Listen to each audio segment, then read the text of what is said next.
नमस्कार भक्तजनों, स्वागत है आपका। बैसाख मास के शुक्ल पक्ष में जो एकादशी आती है उसका नाम मोहिनी एकादशी है। इसका व्रत करने से मनुष्य सब पापों तथा दुखों से छूटकर मोह जाल से मुक्त हो जाता है।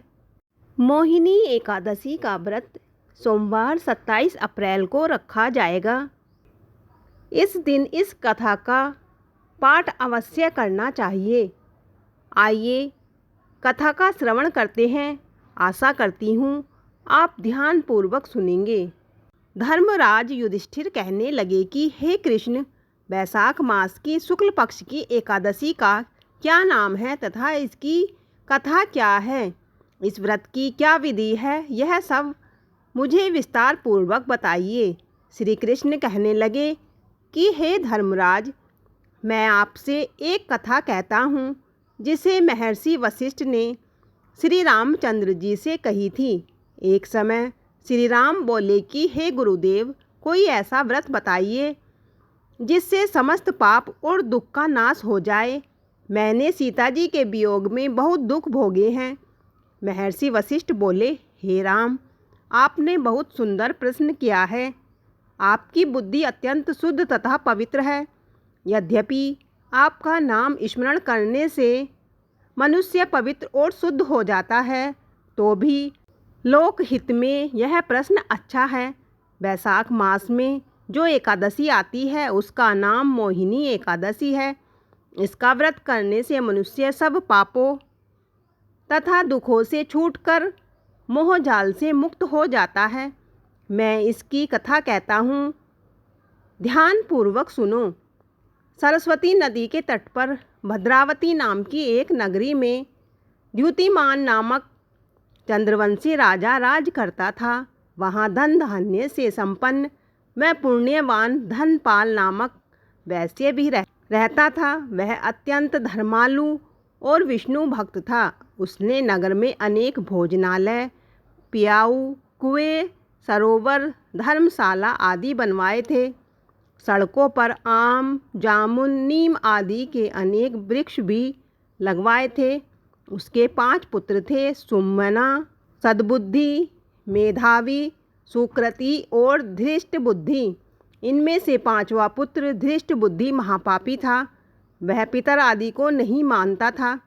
वह वेश्या, दुराचारी मनुष्यों की संगति में रहकर जुआ खेलता और पर स्त्री के साथ भोग विलास करता, मांस मदिरा का सेवन करता था। इसी प्रकार अनेक कुकर्मों में वह पिता के धन को नष्ट करता रहता था।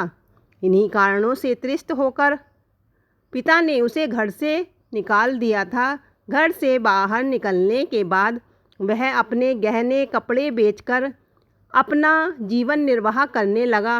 वह सब कुछ नष्ट हो गया तो वेश्या और दुराचारी साथियों ने उसका साथ छोड़ दिया। अब वह भूख प्यास से अति दुखी रहने लगा। कोई सहारा न देख चोरी करना सीख गया। एक बार वह पकड़ा गया तो वैश्य का पुत्र जानकर चेतावनी देकर छोड़ दिया गया, मगर दूसरी बार फिर पकड़ में आ गया। राज आज्ञा से इस बार उसे कारागार में डाल दिया गया। कारागार में उसे अत्यंत दुख दिए गए।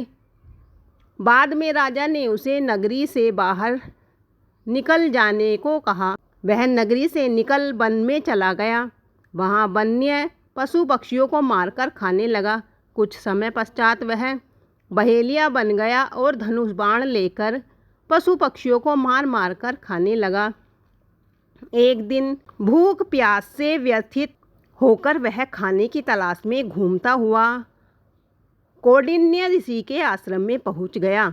उस समय बैसाख मास था और ऋषि गंगा स्नान कर आ रहे थे। उनके भीगे वस्त्रों के छींटे उस पर पड़ने से उसे कुछ सद्बुद्धि प्राप्त हुई। वह कौंडिन्य मुनि से हाथ जोड़कर कहने लगा कि हे मुने, मैंने जीवन में बहुत पाप किए हैं। आप इन पापों से छूटने का कोई साधारण बिना धन का उपाय बताइए।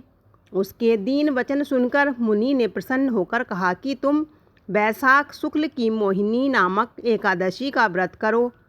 इससे समस्त पाप नष्ट हो जाएंगे। मुनि के वचन सुनकर वह अत्यंत प्रसन्न हुआ और उनके द्वारा बताई गई विधि के अनुसार व्रत किया। हे राम, इस व्रत के प्रभाव से उसके सब पाप नष्ट हो गए और अंत में वह गरुड़ पर बैठकर विष्णु लोक को गया। इस व्रत से मोह आदि सब नष्ट हो जाते हैं। संसार में इस व्रत से कोई श्रेष्ठ व्रत नहीं है। इसके महात्म्य को पढ़ने से अथवा सुनने से 1000 गोदान का फल प्राप्त होता है। बोलो श्री हरि भगवान की जय।